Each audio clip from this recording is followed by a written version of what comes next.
Media pemerintah Iran melaporkan bahwa rancangan nota kesepahaman yang tengah dibahas antara Teheran dan Washington memuat rencana pencairan aset Iran senilai 12 miliar US$ yang selama ini dibekukan akibat sanksi Amerika Serikat.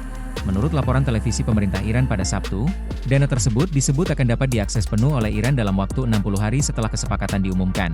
Dana itu nantinya diklaim dapat dipindahkan dan digunakan melalui bank-bank di negara yang dipilih Teheran, tanpa pembatasan. Namun, laporan tersebut didasarkan pada versi tidak resmi dari dokumen yang masih dinegosiasikan. Gedung Putih sebelumnya telah membantah laporan lain dari media pemerintah Iran yang menyebut adanya rancangan kesepakatan kerangka antara kedua negara. Presiden AS Donald Trump bahkan menegaskan pada Jumat bahwa tidak akan ada pencairan dana hingga pemberitahuan lebih lanjut. Persoalan aset Iran yang dibekukan di luar negeri telah menjadi salah satu isu paling sensitif dalam pembicaraan antara kedua negara.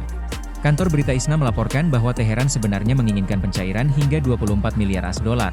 Dengan setengah dari jumlah tersebut diharapkan dapat dicairkan segera setelah nota kesepahaman diumumkan, sejumlah media Iran memperkirakan total aset Iran yang masih dibekukan di luar negeri mencapai antara 100 miliar US$ hingga 123 miliar US$. Karena itu, pemerintah Iran juga meminta adanya mekanisme yang jelas untuk menjamin pencairan dana secara bertahap di masa mendatang.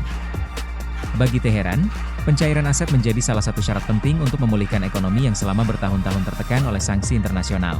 Selain isu dana, negosiasi juga berfokus pada masa depan Selat Hormuz, jalur laut strategis yang menjadi salah satu urat nadi perdagangan energi dunia. Menurut media pemerintah Iran, rancangan protokol yang sedang dibahas menyebut bahwa Iran akan tetap memiliki kewenangan menentukan jenis kapal yang dapat melintasi jalur tersebut.